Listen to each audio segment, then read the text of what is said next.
with my grandfather in tow, I often have what they call the general's voice. So this is my normal speaking volume. I can turn on the mic, but I usually prefer not to. But if anyone is having trouble hearing me, just let me know.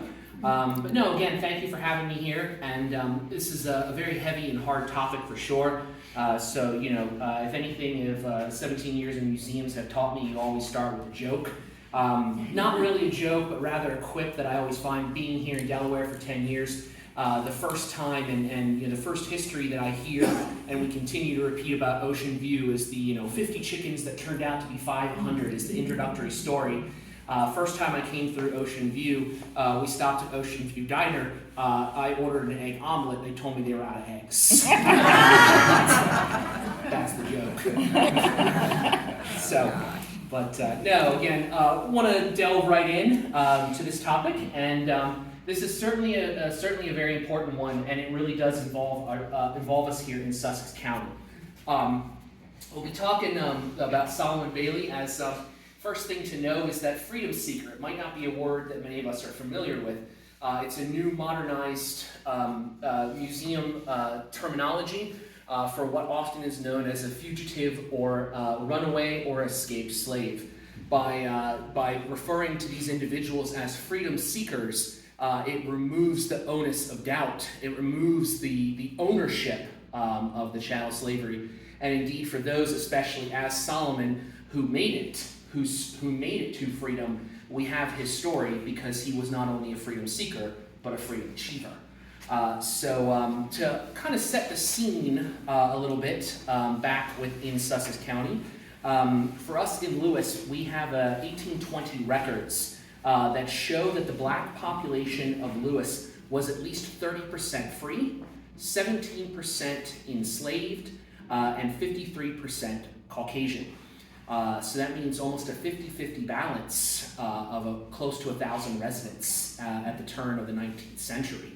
And think about that number compared to today, where Lewis is a town of about 3,300 year-round visitors.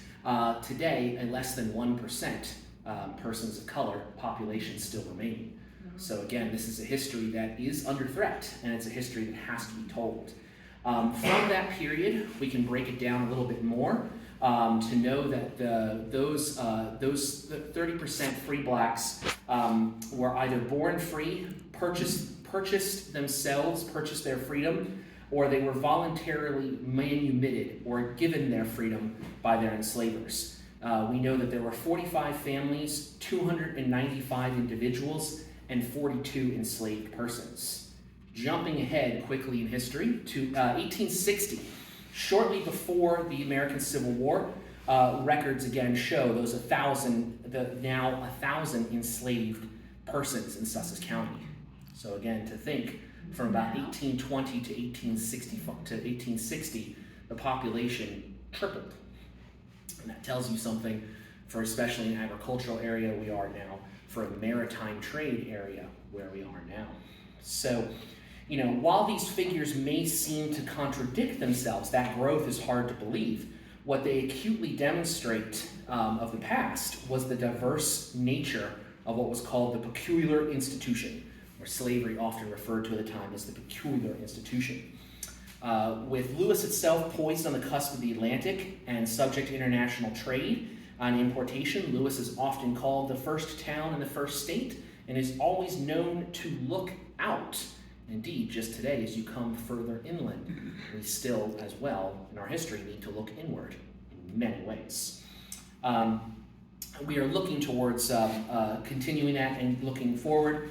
What is wonderful for Lewis specifically are the surnames of ancestors of African American descent: Dunning, Harmon, Hevelow, Johnson, Parker, Riley, Robinson, White, and Wiltbank are only a few to name. And indeed, just as I was walking through your shop, recognizing the names of West, recognizing the names of Harmon, and probably most significantly for those who may be following news in Lewis, has made news about preserving their home, the Daisy family. We are right very near Daisy Point. Is there a connection? I'm not aware of it yet, but probably, very likely. What all of this means is that always we as modern individuals have to honestly address the lives of those as individuals of the past, the contributions they made, and doing so opens the doors for deeper reflection and for, hopefully, a better understanding of the future to come.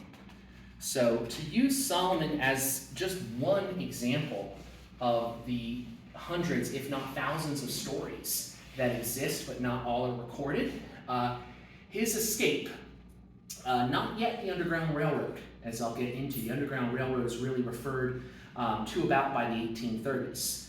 So Solomon's escape was in 1799, just before the turn of that century. His account was not published, nor was it published in the United States. It was published in London in 1825.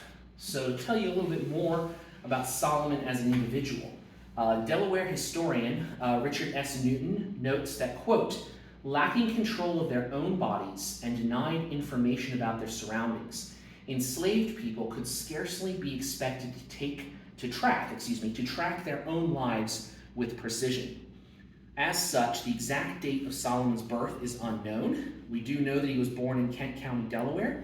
He was trained as a cooper, so meaning that with a skill, Solomon was a highly valued piece of human property. Solomon himself, within his account, does take a moment to note that he knows something of his family. He states that through oral tradition, his mother was taken and enslaved in Africa, likely from the area of Guinea. At the age of 11, she was transported to the American colonies around the date of 1690. So again, in thinking about how we connect family histories, we look for these family histories, Solomon himself puts forward the importance of his family history. Prohibited from marrying by his enslaver, Solomon in secret married an enslaved woman living in another nearby Delaware location by the name of Thamar. So Solomon and his wife Thamar had a daughter by the name of Margaret, and when his enslaver's family moved to Virginia, Bayley's family was going to be widely dispersed in sales. They were going to be separated. So, Solomon describes the means of his escape. This is a composite image produced by the University of Delaware. Of course, in the era before photography and expensive portraiture, Solomon's true appearance has been lost to us today. But he records that en route to Virginia, reaching the western shore of Virginia, he notes that, quote, I then made haste and got out of the wagon and went into the bushes. I squatted down to see what would follow. I sat still where I was till night. That's 24 hours of not moving. That's just the first difficulty of this arduous journey. When night came, I walked out of the bushes, and I felt very awful.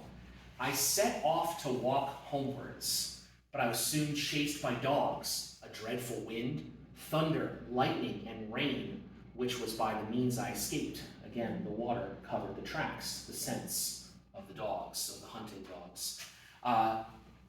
As I traveled along that night, the next day, I was taken with dysentery, which came on so bad, I thought I might die, but I kept on my feet.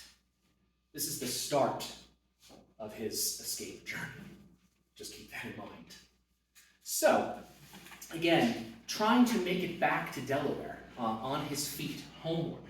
It's important to kind of set up what Delaware was like in 1799, 1800, and to the lead of the Civil War.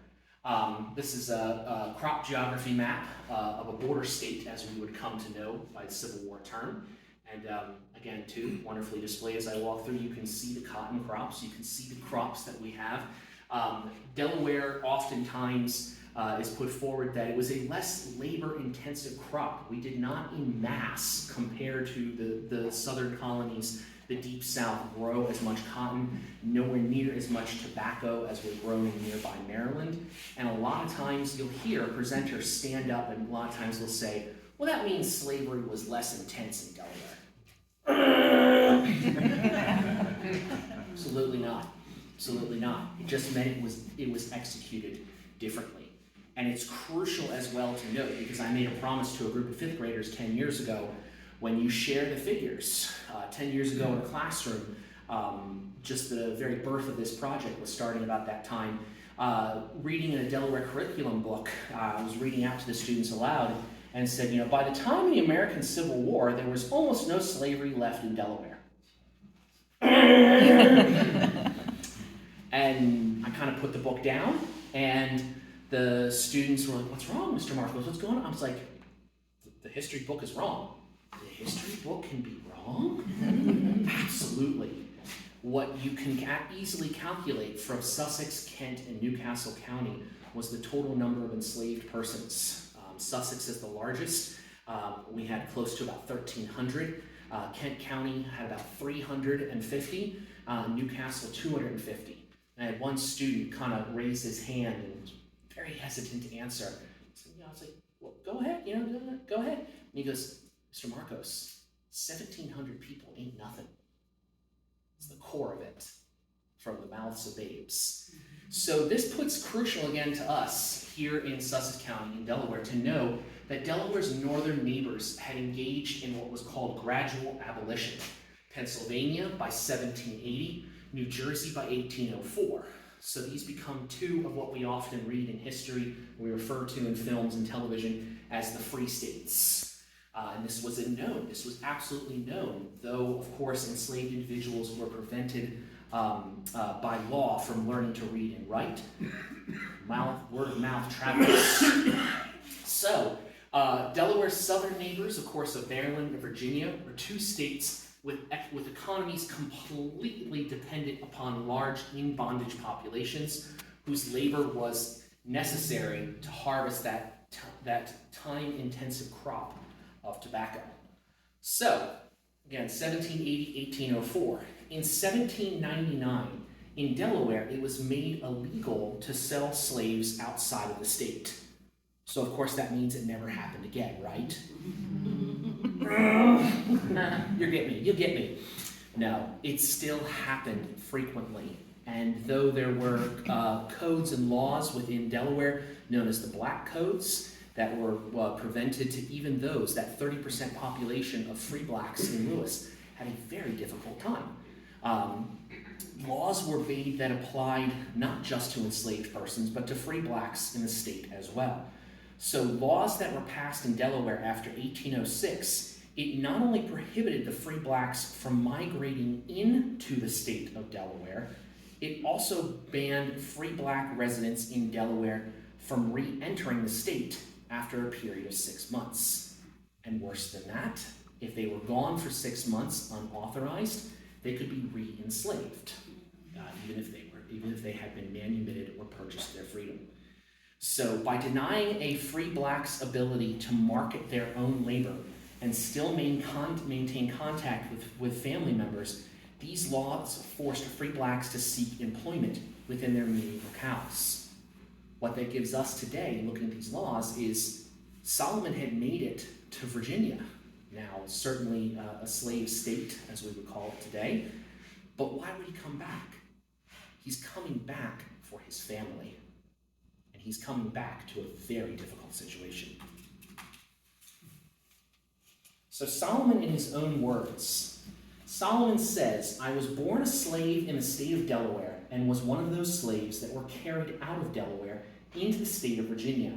And the laws of Delaware did say, that 1799 law, the laws of Delaware did say that slaves carried out of that state should be free, whereupon I moved to recover my freedom.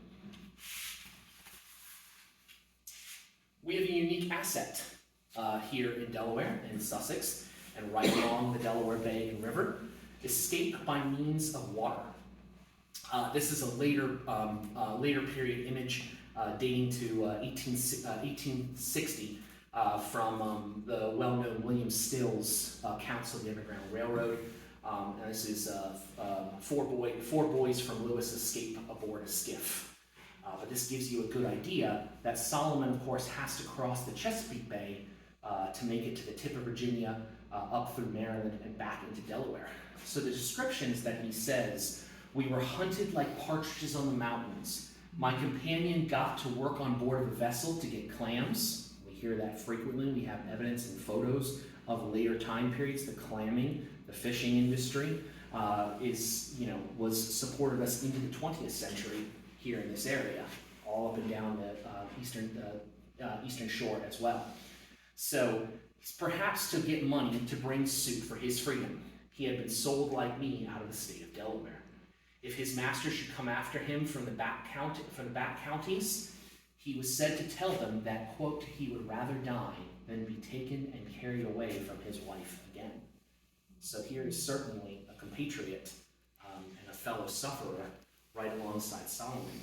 Now, when he publishes this, he names none of the other individuals. He doesn't say why, but it's assumed that perhaps they were returned to their bondage, while Solomon later is able to escape. So a route is discovered. This is fascinating research that was actually done by the Delaware Historical Society several years back. That you can actually trace. You can actually trace Solomon's path. He mentions several places in Virginia, a Nandu Creek and a Hunting Creek. How he got through Maryland is suspiciously absent in his narrative.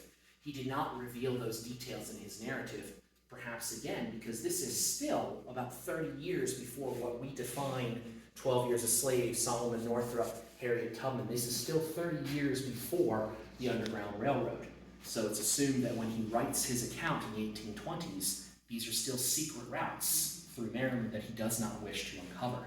So Solomon ended up in Sussex County at a place called Anderson's Crossroads. It's southeast today of present-day Milford, basically between Georgetown and Milford. Anderson's Crossroad, present day, the intersection of Delaware Route 30, Benson Road, and Neal Road. It is here that Solomon is recaptured. And this is a point for suspense and dramatic effect. I'll pause if we do want to take a coffee break. Anybody want a coffee? It's good. Everyone's like, man, what happened? This is truly one of the most unique things, and why Solomon's account is not only one of the earliest of a former enslaved Delawarean, but one of the only ones to exist that contains the dialogue and the accounting of an enslaved person negotiating with their enslaver for the purchase of themselves, not as a human being, but as a piece of property.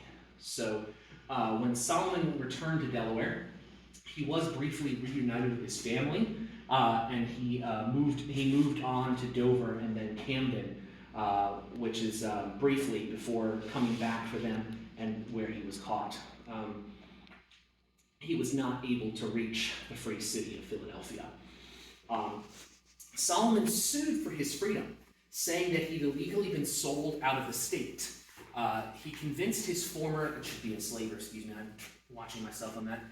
Convinced his former enslaver to agree to let him buy his own freedom for $80. His wife and their infant daughter were still owned by another Delaware planter, and by 1813, so again, he runs in 1799, he's recaptured in 1799.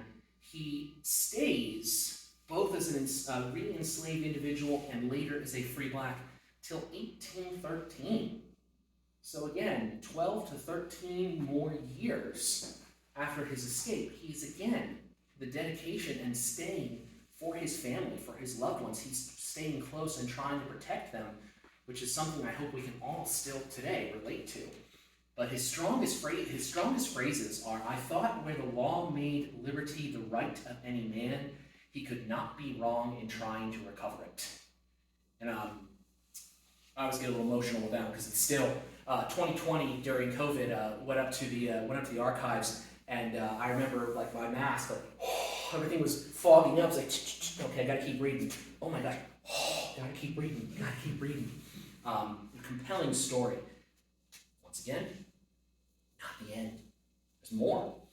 So again, the exchange between an enslaved person negotiating for the purchase of themselves as a piece of property and their enslaver is a difficult piece of history to confront. But Solomon's is one of the few recorded exchanges of this kind in existence to occur in Delaware. What he ended up doing is he first began hiring out his wife. And what he is doing is he is paying for her time, her additional time. So again, they are both working very likely, and look at the activities that again are well known here in this area of basically planting crops. Again, he's a cooper. He's making barrels, hard work with the cooperage. And his children are working, his wife is working, probably as a domestic servant. And the hours after their regular day, they are now hiring themselves out as paid laborers. The document that you showed me, sir, in Virginia, where the question of a reference to an enslaved person being hired out. Every one of those documents that we find through today was the hired out, basically a lend or loan of a person as a piece of property or a tool, or were they paid? Not every time do we know. But as this later period image shows, that in the background, there's the phrase, quote, "a likely Negro for sale." Solomon noted that these exact words were spoken at the proposed sale of his eldest son, Spence. About 13 at the time, Spence was. And he notes that he was afraid, "I would have to give up my son to the ordering of divine providence." But again, the time he stayed in Delaware between 1800 and 1813, he had thankfully made some friends, some sympathetic individuals of the local Methodist church. So those of the church aided Solomon in purchasing his son's freedom at the price of more than $360. That is a heavy price in 1813. So now that he has been able to gain the freedom of himself, his wife, and his 2 children, he became heavily involved in what was known at the time as the Back to Africa movement. So by 1821, Solomon learned about a gentleman named Paul Cuffey. This is him painting pictured here about 1818. Cuffey was a wealthy African-American shipbuilder in Boston who promoted free blacks emigrating back to Africa. The idea appealed to Solomon. Sadly, Cuffey himself died before that project could get underway. So Solomon finally made it to Liberia in 1831, and in 1833 he published another book known as, quote, "A Brief Account of the Colony of Liberia." This was based on his work that certainly he must have felt divine providence had guided his steps, because he does become a lay minister and missionary. And always a brief pitch here for a moment, because Mr. Cuffey is pictured here. If you would like to learn more about the diversity that happened in Delaware, especially within the British Royal Navy during the early 19th century, and specifically the bombardment of Lewis, please do visit our Maritime Museum at the Cannonball House, where a copy of this portrait of Paul Cuffey is displayed in the Breaking Britannia's Grasp exhibit. I highly recommend that exhibit because 2 very smart men designed that. I was one of those 2. So jumping ahead about why the significance of Solomon's story is important to us today, it comes to another Delaware historian, author Charles L. Blockson, who wrote in his book, The Underground Railroad, First-Person Narratives of Escapes of Freedom to the North. He wrote that, quote, "Delaware was the only state in the South where a black was considered to be free unless proven to be a slave." That statement can be interpreted in a number of different ways, and I'll let it hang there. So why are these lesser-known slave narratives important, and specifically to education? Pictured here, Ileasa Chavez is an educator, activist, motivational speaker, and author of 4 award-winning publications. She is also a direct descendant, one of the daughters of Malcolm X. It is from her that this phrase, quote, "When students discover histories full of people like them who lived full, rich, interesting lives, people who have triumphed and overcome so many systemic obstacles, it gives them an honest, grounded perspective and the ability to view their own life within that same plane of possibility." So her quote, "Teaching, and specifically teaching critical thinking about history, is a way to help people find their voices." That quote, now since research begun in 2020, has yielded in Lewis what is known as Finding Their Voices, or African American History and Legacy Walking Tour. It has done to Voices Heard, which was our oral tradition and oral histories of individuals of the segregation era in Lewis. And coming soon, April of 2024, the third and final piece of this, known as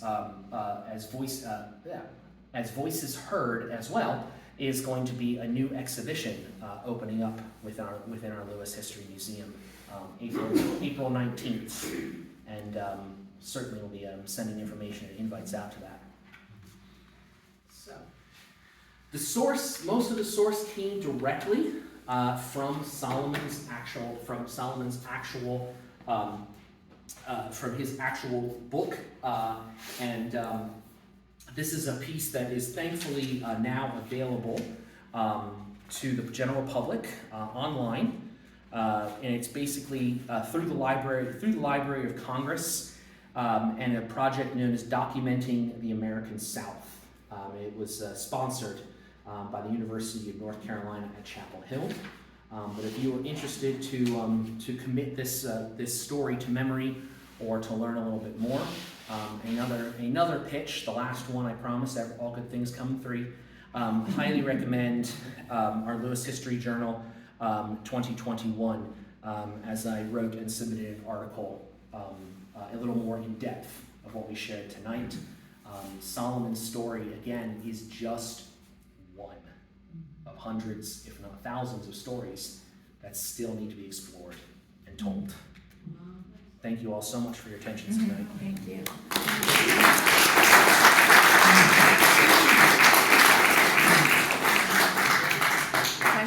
Questions? Glad. So when he went from Delaware to Virginia, he didn't cross the Chesapeake Bay, did he? He did. He probably smuggled himself aboard a vessel. He doesn't exactly say, but one of the things that he does relate is there was a third travel companion with him, in addition to the gentleman who was also trying to get back to his family. He relates a very graphic, and I have not put it, it's available, but I did not put it in the article or the presentation, that they talk about he dives overboard. A third enslaved dives off of one of the ships. It must have been a larger vessel because they mention dropping the launch boat. So it was a vessel large enough to have probably a 10 to 12 foot. They row after this gentleman who's trying to swim to shore, and what they say is they beat him about the brow with the oars, that as he went down, they would wait till he rose again, push him back down. His compatriot was drowned and killed, while Solomon and the other watched. So again, they're harsh journeys. But this map, it's hard for me to see because I guess the bay is brown or something.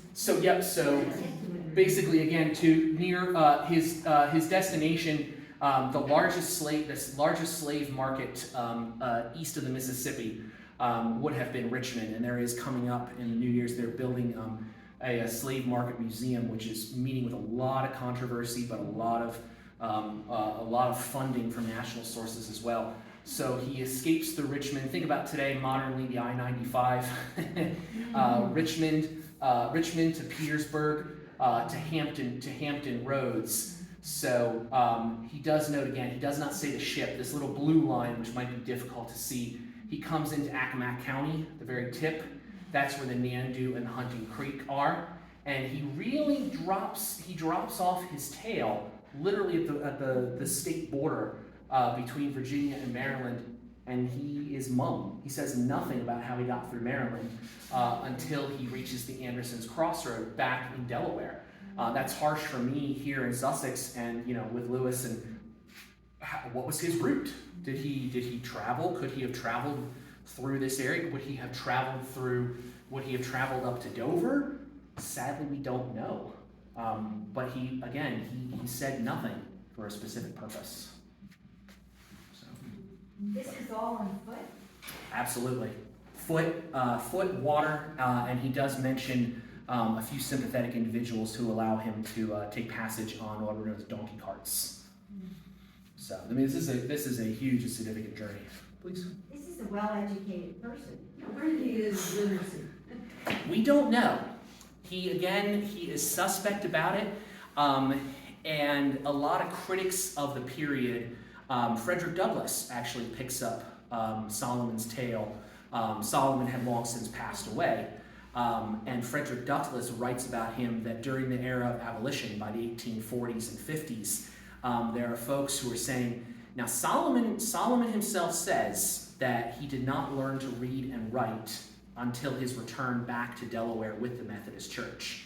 So his actual escape, very likely, very possible, he was illiterate at the time. Was his companion illiterate? Were there individuals who helped him? Possible. But the problem is with the 1840s and 1850s, when people are in a very form of bias, there's no way he did it on his own. You have to consider the possibility. There again, could have been independent, or there could have been aid. By the end of his life, though, he was a more educated individual, having written a second book. Remember his account. Even by 1820, he has what we call today a ghostwriter, but his second book was in his own hand. So. Was his family able to go join him? Yes, and fascinating enough too, he had 2 more daughters, so total family of 4. The young infant Margaret, the teenage son Spencer, Spence, and 2 daughters who were actually born. He spends time in England as well, so the 2 daughters were English born. How did he get to him? By that time, he was able to book and pay passage with back to Africa through the Paul Cuffey funds. Paul Cuffey was a gentleman who organized frequent trips back and forth. And we know today, of course, the areas of the free black establishments were the areas of Sierra Leone. There we are in my mouth, and of course Monrovia, named for President Monroe. So Back there. So he went from you first went to Liberia and then he ended up in England after that? He first went to England and then to Liberia. Ah. First to England and then to Liberia. And back there was Does he have any known descendants? He does. Someone asked that. This? Not within Sussex or within Kent. There are some known descendants, second or third cousins, the Wilmington and Philadelphia area. So and any descendants that they interviewed in Liberia that would have family history that would know them? not that I've encountered personally, but I would have to look at the University of Delaware's holdings and the Historical Society of Delaware. They may know better than I. There could be. There absolutely could be some African descendants on that side of the Atlantic. Sounds like some travel for you. If I find a sponsor. So, question? When he came back to Delaware, Yes. do we know what family purchased him and where? Was he located in Sussex County or in Kent? Kent, just over the border, Georgetown. One of the names that is very much kind of a difficult name in naming enslavers, a gentleman named George Armstrong. If anyone has, as you delve into history, if you have seen there's right now, later period, 1860s, there is one, not messing up, one known photograph of an enslaved person during the time of their enslavement within the state of Delaware. Look at our neighbors in Maryland, look at our neighbors in Virginia, whose archives are filled with those pictures. Why are they missing here in Delaware? We need to find them, we need to do more.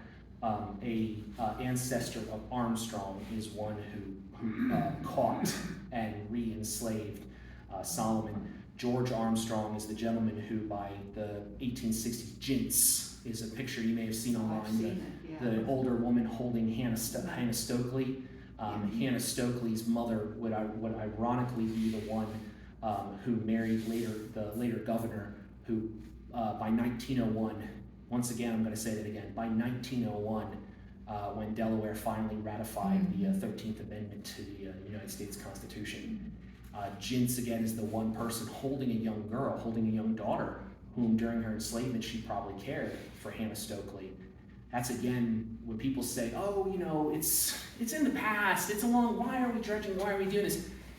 You have the lifespan of a young girl who, you know, was born in privilege and freedom, with with a nanny who was born into a life of servitude, and Hannah would live to see the change in Delaware by 1901. Jints, the enslaved woman, would not. Well, we have tried to find history of this area, and we're coming up with not much at all. And that's why I asked the question about, we would like to know if you wanted to find a slave or purchase a slave. We've heard that Ocean View was kind of I don't know if that's true or not, No. that was a center and Seaford was a center. But do you have any knowledge of? Been seeking that out myself, have not found any confirmed. So I'll take you back here for a moment, because we're working on a project, if anyone's familiar, what's known as the Middle Passage Project, which is basically a national organization that does markers for ports of importation of enslaved persons, brings honor back. Probably the best known, and yay, Annapolis, the Kunta Kinte Memorial and the story of roots. So we have seen mention made of Ocean View, but no location, no, same thing within Lewis. And again, there's these big gaps. There's these big gaps in history, probably because again they've not been researched, they've not been pursued. I thankfully I'm able to use so much research that was done. Make myself feel old here, but 40 years ago, in the 80s, when Charles Blockson, James E. Newton, William Washington, all themselves African American diaspora historians, were doing that history, and it somewhat sort of ceases in 2000. It picks back up again in 2010, and really with the charge that was given to me by our former director at LHS, we started again in 2020, so it seems like every decade. There is right now, because I just had to do this for an official statement, to a national organization, that right now for 2 ports of importation and slave trade by maritime were noted. That's Wilmington and Lewis. Could they have come in along the Indian River? Could they have come to very suspect I mentioned earlier, Daisy's Landing? Daisy is a prominent to this day Black family. Daisy family goes back to, according to the current descendants, Native American through at the time Lenape. Could it have happened? Absolutely, but we need that hard proof, and it has not yet been discovered. On the census in Delaware in the 1860s, 1870s, and all, there are Black people living here. Oh, absolutely, Yeah. absolutely. Again, you have what really tends to occur. Those names that I mentioned at the beginning of Harmon, Dunning, White, and Parker, many others. Robinson. Cord, C-O-A. Cord is a big. Those are Manico's names too. Yep. Street. We see a lot of streets. You see a lot of longs. Harmon. Harmon. What ends up really happening is it's another mythization of history that for a long time has been taught in schools. I've destroyed a lot of books that were incorrect. I would never, but it says that by 1800, and Solomon's story, he has help from the Methodist Church. We were Sussex County and Kent County. We were the heart of Methodism. And it says, out of the goodness of their hearts, many, Delawareans freed their slaves at the turn of the century. Can you guess what I'm going to do next? No, it's not out of the goodness of your heart. These individuals, these humans were treated as businesses, as money-making ventures. Why is 1800 when these laws come out? Why is it when Solomon escapes? It's because the economy of Delaware is changing from the colonial system to a more industrialized system. Look at the technology that you guys present in this museum of how you harvest, how you do. Things were changing, and what it was is for a lot of enslavers, it became too expensive to maintain your slaves. and you didn't, out of the goodness of your heart, go and be free. It was, go figure it out. It's again, it is not a pleasant or a fairy tale story, but it's one that's been overlooked for so long. We have to hit the hard facts, because if we don't, You were presenting your fifth grade students and you read that incorrect passage. How did that go over with the powers that be? oh, whew. Not well. Not well. There's a reason I'm no longer in the classroom. Voluntarily, I chose to step away from education and step into history, but that's the biggest thing that we're doing right now too, that is in the latest news, is the HB 198 bill. And that was the reason that LHS last year completed the film, and the basically on the civil rights era. We tried to do a Civil War era film. That didn't go over. We tried to do a colonial. That didn't go over. There's a lot of resistance and a lot of hurt from many different sides still going. So I'm very glad to say, though, that there is a new, more appropriate curriculum book that came out in 2019. So. Are you familiar with Isaac Collins West living in Dover? A little bit, yes. George West Yes. practically developed most of this town. That's West Avenue is named after him. That was one of his brothers. And I'm wondering, because we have in Lewis, I've not explored it yet. We have Hickman and West, who were two of the outfitters for a lot of the maritime trades. I'm wondering what the West family relation is there. Have not discovered it. Is it? Laura Hickman's parents were a West and a Hickman. Oh, dual family. I did not know that. Huh. And so was I. Yeah. Huh. Interesting. So it's again another. It's fascinating to see there's definitely two different experiences, and completely divided by racial experiences that come. But I mean, that's the same thing that you see when you say it's so hard to find. It's true. I live over in Millsboro myself, and through history, you literally track the families that were in Lewis from the 1700s into the 1800s. They come as far, and many of the descendants are still in Millsboro today. Why do they stop there? We don't know, but I mean, the names and the dates, and the same thing when you can see a lot of the. I tell this on all my tours. I won't talk down to fellow Delawareans, but I always tell folks. I said, hey, if you want to know the history of of Delaware industry, we start with the maritime ship trade, and then guess what? Just pick up a map, and you have that as everything moves inland. You have Milton, Millville, Millsboro, Milford, all the mills. So did you say that Daisy was a black family, and that's a historical black family? So black and Native American, and what's even more fascinating, I've been very, very lucky to work with that family, who has now donated over 125 photographs to the society. One of the earliest photo I've ever seen, besides Jint's, is an 1868 woman by the name of I'll get her name. Can't get her first name, but Miller Wolfe, duo name, and they are closely related. Harmon through the Native American side, and through Dunning and White through the enslaved African sides. This is one family who, through their Native American roots, can find no enslaved ancestors on the Daisy Harmon side, but multiple on the White and Dunning sides. So intermarriage through the 1800s. So, but yeah. Do we have a living Daisy descendant? Well, yeah, we have Daisy. Oh, for sure. But the Daisy Avenue over here. Yep. And there were daisies that established that. I don't know yet to say who they are, but Yeah, she was from here. Oh, she was from here. was there? I thought I saw another hand over there. Please.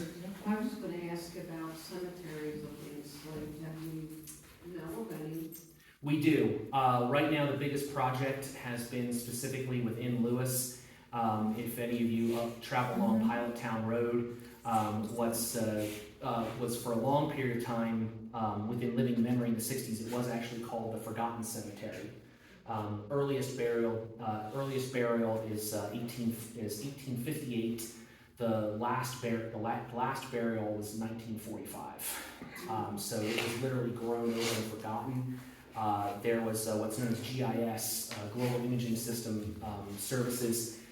It had always been thought there was about 100, it was a segregated cemetery for 100 years.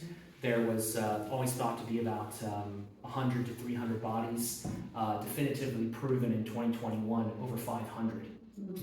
So there is a lot of missing names. The other one that is just the other cemetery towards Lewis that's being researched right now, Cool Springs with the church. There are smatterings up and down through Kent and Sussex. My particular area of focus. One more push if you guys ever want to do a Civil War tour or a Civil War. I focus on the USCT, the U.S. Colored Troops, and we know of 5 buried within our cemetery in Lewis from what's known as the 25th Regiment, who did duties in Florida. But you get further north, there are some more extensive cemeteries right between the borderline of Kent and Newcastle. Are there other cemeteries? Absolutely. Probably the other one that's so far one out of a cemetery that's probably the size of the back of this room out to the roadway. Frankfort, Delaware. A USCT of the 32nd Company who served in Texas has been found. Are there other lost and forgotten persons of color in that cemetery? Yeah, I'd be willing to bet on it. Was there a church on Pilot Town Road? There was, where the cemetery is now, there was originally, we have so many connections, and this is what blows me away. I've been here in Delaware for 10 years, and a lot of this history that unless you ask and you go after, it's not offered. Richard Allen, who of course is the founder of the AME Church, very likely came through Sussex County frequently. Born in Kent as Poor Richard, he helped to found what's known as a corn crib or a lean-to church with the cemetery, and up until 1838, I believe, there was another structure now proven by that radar that there is a foundation, and it's really neat because if you walk to that cemetery, you can walk up those steps and you can actually see the slight rise of where the foundation had been. And you can plot the graves closest to the church, latest spreading out. So, but that building, unfortunately, is oral tradition said to have been destroyed in a fire. Has there been any connection with Moors in Ellendale? Moore? No, Moor. That one I'm not familiar. I'm familiar with Moors with an E on the end. Oh, I thought it was spelled Moor. It's again different spellings. It could be 2 different families. Could be the same family. This is a group of people that are in the northern Sussex County. They're thought to be probably black, white, and Indian. And there's still a substantial population there. I've heard of that. I'll put it in a manner that it is fraught with difficulty when it has been difficult enough that in history you have to have the documentation. But when you're dealing with a disparate group of individuals who for 2 centuries were prevented from recording their history, when you go with indigenous individuals who don't record their history in the way that the ethnocentric Europeans do, I have no doubt that there was intermarriage, that there was something set up. But I'll put it this way: I think it will take a historian greater than I to unravel that. But I do hope someone takes it on.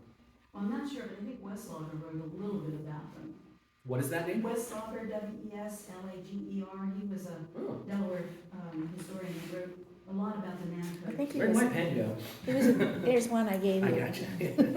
The Moors lived up in Chesapeake, Delaware. Interesting. Wesley, what's his name? He was a professor at Delaware, Westlager. And is that the, there's a ship, is that the, in Chesapeake, is that also the ship, there's, if I remember picking my brain here, there's a building that is in the shape of a ship or something. I'm not sure if that's Chesapeake, there's something in that area that's sparking a memory. And Westlager is his last name, I don't remember his first name. Yeah. I will look into that, thank you. I'm not aware of it enough There's to, probably some in your. I'm sure we must. I'll check it out. So, see, we all learn something as we get together. Any final questions, please? So you touched, if I understood you correctly, Mhm. somewhere midway on the fact that in Delaware, blacks, the rule was that a black had to be proven to be a slave or otherwise was assumed to be free. And you kind of rushed past that and didn't elaborate. Could you now elaborate? Absolutely. I always get the question, and I'm always very remiss to refer to infamous individuals. But from the community, from the black community that I work with, they always say, if you're going to speak of the Underground Railroad, you have to speak of the reverse Underground Railroad, which is the very famous and infamous, is more appropriate, Delaware name of Patty Cannon, who of course was Patty through the Cannon. who was not a good person, who would specifically take enslaved and free blacks. Oral tradition says that she delighted in specifically capturing free blacks, returning them to slavery in Maryland and Virginia. That is so again, it's not my supposition. It's a much more researched by Charles Watson, who did a lot of research into that, and he published a book in late 80s, I want to say, that's called The Face of Evil, which is talks a little bit more about Patty Cannon.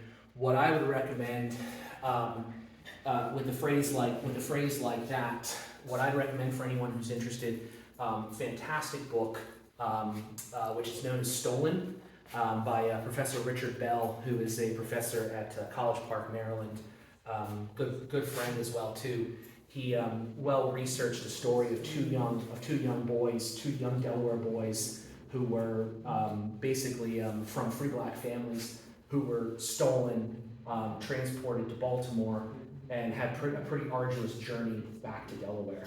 So that, again, leaving that phrase hanging as I often do, what it really means is, when anyone discusses Patty Cannon and the reverse Underground Railroad, what you have to do is you have to call a spade, so to speak. It was a horrible practice of human trafficking, and multiple deaths, multiple crimes. I may go so as far, it might be a little bit beyond the historian's code of staying, neutral, but there should not be a historic marker, nor a road, nor a house, named for a known criminal. Her skull used to be on display at the Dover Public Library.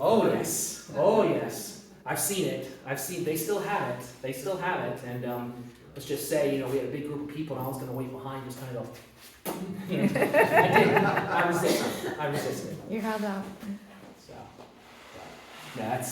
that's the expansion I will say.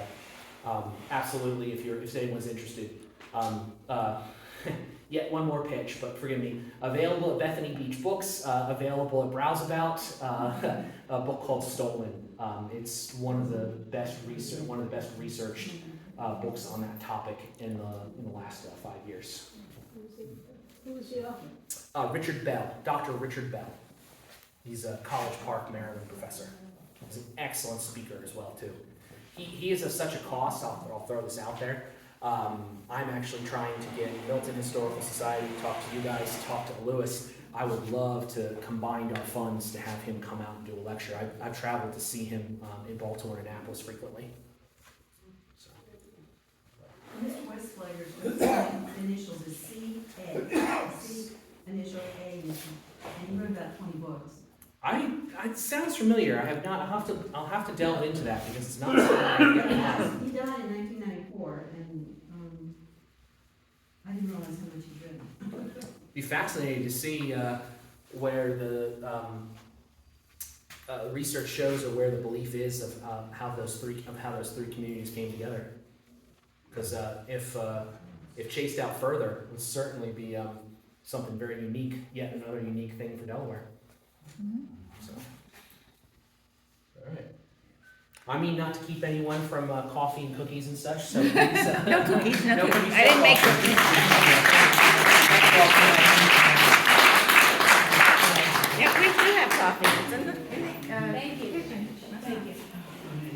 I want you to research tonight. Nice to meet you as well.